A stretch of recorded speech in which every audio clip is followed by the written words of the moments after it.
안녕하세요. 이상한 나라의 앨리스? 다들 어릴 때 한 번쯤은 읽어보셨죠? 근데 이 이야기가 그냥 말하는 토끼가 나오는 신기한 동화가 아니라는 거 혹시 아시나요? 사실 그 속에는 아주 날카로운 풍자와 깊은 의미들이 숨어 있답니다. 오늘 바로 그걸 한번 제대로 파헤쳐 보려고 합니다. 자, 그럼 바로 시작해 볼까요? 모든 건 이 한 문장에서 시작돼요. 그림이나 대화가 없는 책이 무슨 소용이람. 앨리스가 투덜거리는 이 말이 사실 그냥 지루해서 하는 말이 아니에요. 이게 바로 우리가 아는 그 단단한 논리의 세계를 떠나서 문학 역사상 가장 기묘하고 또 통찰력 넘치는 여정으로 들어가는 열쇠가 되거든요. 그러니까 이 이야기는 단순히 따분한 오후를 벗어나는 것 그 이상이라는 거죠. 더 나아가서 아주 엄격하고 이성적이고 합리적이기만 했던 빅토리아 시대 영국 사회 그 자체로부터의 탈출이라고도 볼 수 있어요. 그래서 이번 시간에는 앨리스를 따라서 토끼굴로 한번 들어가 볼 거예요. 이 이야기가 정체성이나 사회, 그리고 권위에 대해서 얼마나 똑똑하게 비판하고 있는지 하나씩 짚어보겠습니다.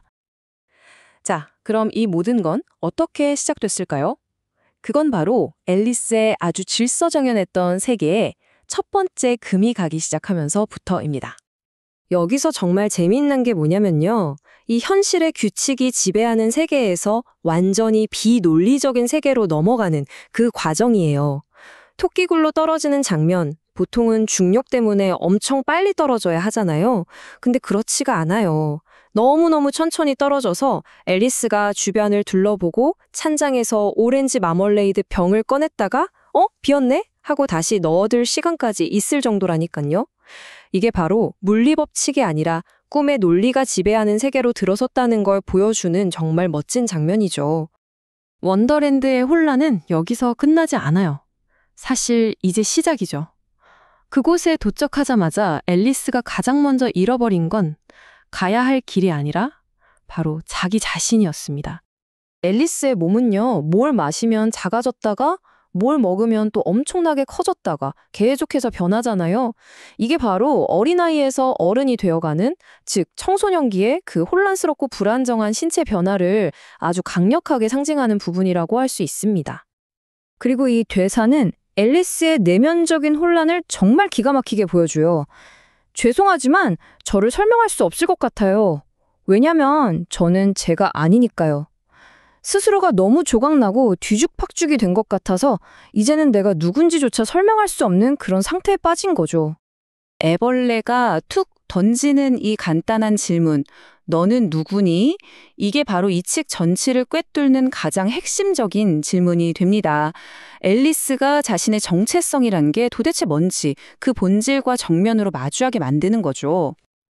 근데 이 이야기가 단순히 앨리스 개인의 내적 갈등에만 머무르진 않아요.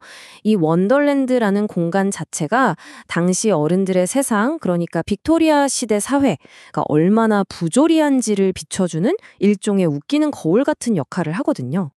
작가인 루이스 캐럴은 이 원더랜드를 통해서 당시 사회의 중요한 기둥들을 하나씩 무너뜨려요. 예를 들어 시작도 끝도 없는 코커스 경주로는 정치를 비꼬고요. 영원히 6시에 갇혀버린 미친 다과회로는 사교 문화를 풍자하는 식이죠. 이 모든 게 얼마나 의미 없고 비논리적인지를 보여주는 겁니다. 당시 영국 정치에서 코커스라는 말은요, 사실 별다른 목적도 없이 그냥 모여서 시간만 때우다가 결론도 없이 흩어지는 그런 회의를 비꼬는 단어였어요. 그러니까 이 장면, 모두가 이겼으니 모두 상을 줘야 한다는 이 말은 뭔가 하는 척은 열심히 하지만 실제로는 아무런 결과도 책임도 없는 정치판을 향한 아주 날카로운 풍자라고 할 수 있겠죠? 이 끝도 없이 이어지는 무의미한 다과회는 또 어떻고요? 이건 모든 의미를 잃어버리고 껍데기만 남은 경직된 사회 관습을 완벽하게 보여줍니다. 모자 장수가 시간을 죽였다는 말도 안 되는 이유로 영원히 육시에 갇혀버린 이 파티, 결국 목적 없이 그저 반복될 뿐인 공허한 의식들을 상징하는 거예요. 이런 사회 풍자는 점점 더 스케일이 커져서 이제는 아주 무시무시한 하트 여왕이라는 인물을 통해 폭정과 불의에 대한 직접적인 비판으로까지 나아갑니다. 모든 문제에 대한 여왕의 해결책은 딱 하나죠. 그냥 폭력적이고 변덕스러운 충동. 저 애의 목을 쳐라. 이건 이성이나 논리가 아니라 오직 감정에만 기반한 권력 시스템이 얼마나 위험한지를 보여주는 겁니다. 하트잭의 재판 장면을 보면 정말 가관이죠. 증거는 아무 의미도 없고요. 왕은 막 그 자리에서 새로운 규칙을 만들어내요. 이처럼 원더랜드의 사법제도는 완전히 거꾸로 뒤집혀 있어요. 이 부조리한 재판은 결국 여왕의 그 가장 악명 높은 한마디로 정점을 찍습니다. 바로 이 대사죠. 선고 먼저, 평결은 나중에.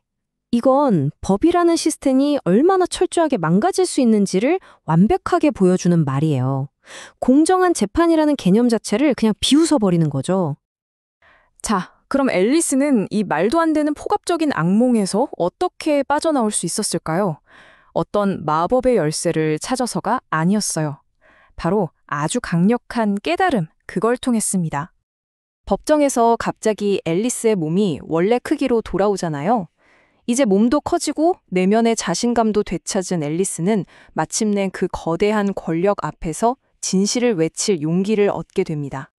바로 이 한마디, 당신들은 한낱 카드 뭉치에 불과해요. 이 외침은 그냥 화가 나서 소리치는 게 아니에요. 무의미한 권위에 정면으로 맞서는 저항의 순간이자 그들의 실체를 완전히 꿰뚫어 본 거죠.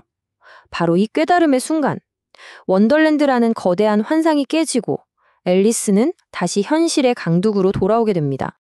꿈의 논리, 그리고 무의식의 세계를 이렇게 깊게 탐험한 덕분에 이 이야기는 훗날 현실의 규칙을 깨부수고 싶었던 초현실주의나 모더니즘 예술가들에게 엄청난 영감을 주는 거의 교과서 같은 작품이 되었습니다. 결국 앨리스가 우리에게 남긴 질문은 바로 이것인 것 같아요. 만약 우리가 지금껏 당연하게 따르던 이 세상의 터무니없는 규칙들이 사실은 그냥 한낱 카드 뭉치에 불과하다는 걸 깨닫게 된다면 과연 어떤 일이 일어날까요? 우리 자신의 세계에 존재하는 부조리함에 대해 다시 한번 생각해보게 만들죠. 오늘 이야기는 여기까지입니다. 함께해 주셔서 감사합니다.